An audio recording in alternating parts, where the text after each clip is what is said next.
민주당은 한덕수 대통령 권한대행의 제2요구권 행사를 두고 윤석열 시즌2라며 맹비난했습니다. 여당은 야당 주도로 통과시킨 국정 파탄법이라 거부할 수밖에 없다며 한 대행에 힘을 실었는데요. 이번에는 국회 연결해서 알아보겠습니다. 홍민기 기자. 네, 국회입니다. 네, 제2요구권 행사에 대한 여야 반응 전해주시죠. 네, 먼저 민주당은 오늘 오전 입장을 내고 한덕수 대통령 권한대행은 윤석열 시즌2라며 아직도 누구를 따라야 하는지 모르는 것 같다고 비난했습니다. 한 권한대행이 지금 할 일은 내란 세력의 꼭두각시가 아니라 민의를 따르는 거라고 재차 압박했는데요. 다만 민주당은 실제 한 권한대행에 대한 탄핵은 신중히 고려하는 기류입니다. 오는 31일 시한인 김건희 여사 특검과 내란 특검에 대한 제2요구권 행사 여부까지 지켜본다는 방침인데요.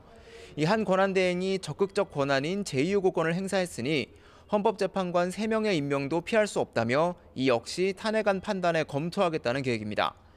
반면 국민의힘은 야당이 일방적으로 통과시킨 위헌적 법안에 거부권을 행사하는 건 당연하다는 입장입니다. 국민의힘 핵심 관계자는 YTN과 통화에서 위헌적 요소가 있는 법안에 대해 대통령 권한대행이 거부하지 말라는 건 위헌을 인정하라는 얘기냐고 말했는데요. 국민의힘은 또 민주당이 한 권한대행에 대해 탄핵으로 으름장을 놓고 있다며 국무위원에 대한 야당의 무한 탄핵을 막아야 한다고 주장했습니다.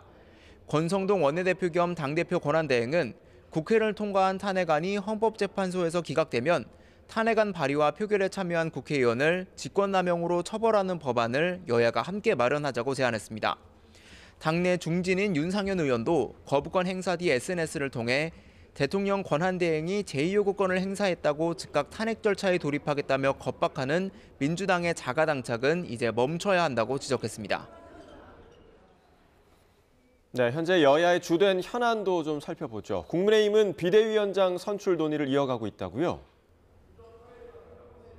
네, 여당은 한동훈 전 대표 사퇴 이후 비대위원장 선출에 진통을 겪고 있습니다. 초선, 재선, 3선 등 선수별로 비대위원장에 대한 의견을 각각 받기로 했는데요. 권성동 원내대표는 내일까지 의견을 제출하라고 했다며 주말 사이 고민을 거쳐 다음 주 초에는 발표하겠다고 밝혔습니다.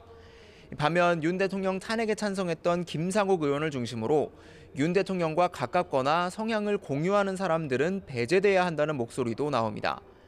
민주당은 비상계엄 사태로 미뤄졌던 상법 개정안 토론회를 오늘 오전 다시 열었는데요. 이재명 대표가 직접 좌장을 맡고 소액주주를 비롯한 투자자 측과 현대자동차 부사장 등 경영진 측이 참여해 이사의 충실 의무를 주주로 확대하는 내용 등에 대해 토론했습니다.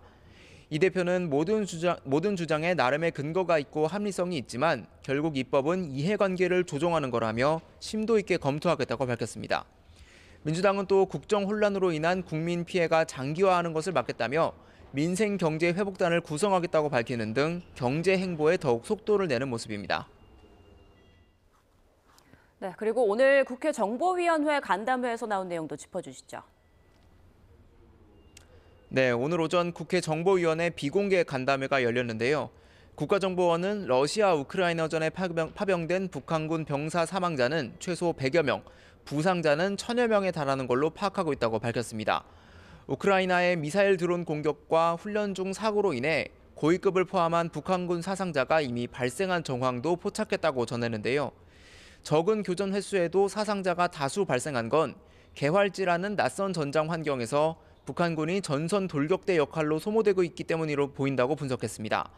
또 현재 폭풍군단 내에서 추가 병력 차출설이 도는 등 추가 파병 가능성을 예의주시하고 있다며 러시아의 북한 재래식 무기 현대화 등 반대급부 제공을 예상하고 있다고 덧붙였습니다. 지금까지 국회에서 YTN 홍민기입니다.